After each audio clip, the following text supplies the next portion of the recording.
તારીખ 1 ફેબ્રુઆરીએ રજૂ થનાર દેશના યુનિયન બજેટ પર અંકલેશ્વરના ઉદ્યોગકારો નજર રાખીને બેઠા છે। બજેટમાં સરકાર ઉદ્યોગો માટે અનેક મહત્વની જાહેરાત કરે તેવી ઉદ્યોગપતિઓને આશા છે। દેશનું સામાન્ય બજેટ તારીખ 1 ફેબ્રુઆરીએ રજૂ થવાનું છે, ત્યારે એશિયાની સૌથી મોટી ઔદ્યોગિક વસાહત ગણાતા અંકલેશ્વરના ઉદ્યોગપતિઓની નજર બજેટ ઉપર ટકેલી છે।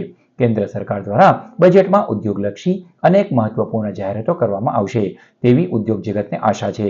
ઉદ્યોગોના વિકાસનો પાયો ગણાતા એમએસએમઈ સેક્ટરને વધુ મજબૂત બનાવવા માટે સરકાર દ્વારા અસરકારક અને વ્યવહારુ યોજનાઓ અમલમાં મૂકવામાં આવે તેવી ઉદ્યોગપતિઓની માંગ છે। ખાસ કરીને ટેરિફ વોરના કારણે એક્સપોર્ટમાં 30 થી 35% સુધીનો ઘટાડો નોંધાયો છે। આવી પરિસ્થિતિમાં એક્સપોર્ટને ફરી ગતિ આપવા માટે સરકાર દ્વારા વિશેષ ઇન્સેન્ટિવ જાહેર કરવામાં આવે તેવી પણ માંગ ઉઠી છે। અંકલેશ્વર ઉદ્યોગ મંડળના પ્રમુખ વિમલ જેઠવાએ જણાવ્યું હતું કે એક્સપોર્ટ આધારિત ઉદ્યોગોને તાત્કાલિક બૂસ્ટરની જરૂર છે। આ ઉપરાંત વોકલ ફોર લોકલ અભિયાનને પ્રાધાન્ય આપતા ઉદ્યોગપતિઓને વિશેષ છૂટછાટ અને પ્રોત્સાહન આપવાની માંગ પણ કરવામાં આવી છે।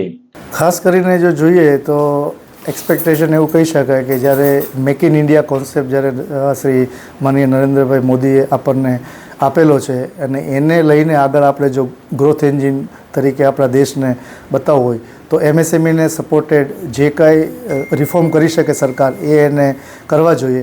અને ખાસ કરીને હું એટલું જ કહીશ કે જે ઇઝી ડુઈંગ બિઝનેસના અંતર્ગત જે પરમિશનો મળવામાં અને જે ઇમ્પ્લિમેન્ટેશન થવું જોઈએ સરકાર ખાસ એમાં ધ્યાન આપે, ઝડપથી થાય અને એમએસએમઈને વધારે અપલિફ્ટ કરવા માટે જે કાંઈ ટેક્સેશનની અંદર છૂટછાટ આપે કે ભાઈ જે લોકો લોકલ રો મટીરિયલ પ્રોક્યોર કરતા હોય, ઇમ્પોર્ટ આધારિત ન હોય તો એમને કઈ સ્પેશિયલ ઇન્સેન્ટિવ મળે અને ખાસ કરીને જીએસટી અને બાકીના ટેક્સેશનની અંદર રાહત મળે એવું સરકારે ક્યાંક વિચારવું જોઈએ।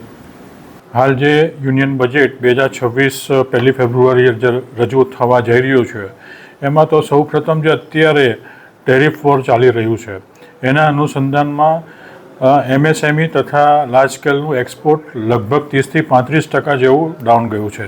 તો એને બૂસ્ટર મળે એના માટે કોઈ ઇન્ટેન્સિવ સરકારશ્રી જાહેરાત કરે એવું હોવું જોઈએ। બીજું સાથે સાથે જે સરકારશ્રીની હાકલ છે કે લોકલ ફોર વોકલ, એમાં જો કોઈ ઇન્ડસ્ટ્રીઝ પોતાના 100% રો મટીરિયલ ઇન્ડિજિનિયસ વાપરે અથવા ઇન્ડિજિનિયસ પ્રોડક્ટથી પ્રોડક્ટ બનાવે તો સરકારશ્રી તરફથી એમને સ્પેશિયલ ઇન્ટેન્સિવ 1 કે 2% જેવું મળવું જોઈએ, જેથી કરીને એમને પ્રોત્સાહન મળે અને આપણે જે માનનીય નરેન્દ્રભાઈ શ્રી મોદીના જે આહ્વાન છે કે આવનાર દિવસોમાં આપણે 2nd કે 3rd નંબરની ઇકોનોમી પર જઈ રહ્યા છે એને આગળ વેગવંતુ બનાવવામાં મોટું પ્રોત્સાહન મળશે।